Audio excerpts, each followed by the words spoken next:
তুমি যাও, আমি একটু লাঞ্চটা করি। স্যার এক মিনিট, পালাইছে মানে? কি বলেছে? আপনি কি পালাইছে স্যার?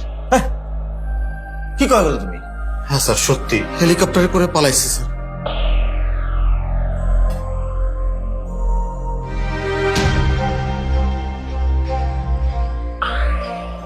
এর জন্য কত কিছু করছি আমরা,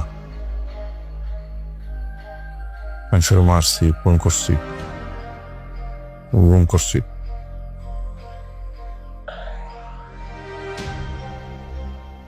দর্শন একটা করে ভুল লাগালো না।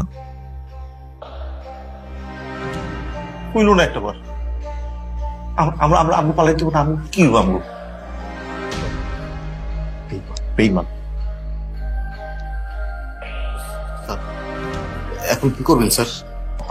পালাইতে হবে। আপনি একটা কাজ করেন স্যার, তাড়াতাড়ি লাঞ্চটা সেরে নেন স্যার। আমি পালানোর হ্যাঁ, ব্যবস্থা করতেছি। লাঞ্চ। তোমার ওই ইলিয়াসের কথা মনে আছে? কোন ইলিয়াস স্যার? ওই যে রিক্সালা। ইলিয়াস বলছিল না যে সামনে লাঞ্চ থাকবে কিন্তু খাইতে পারবো না।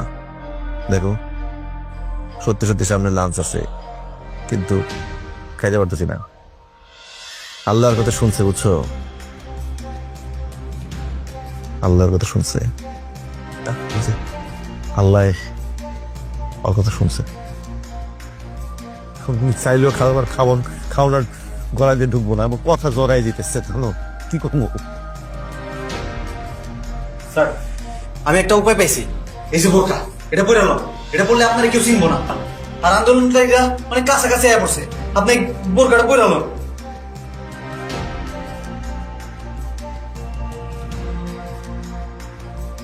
তোমরা পালাও, তোমরা দুজনে পালাও, যত দ্রুত পারো পালাও।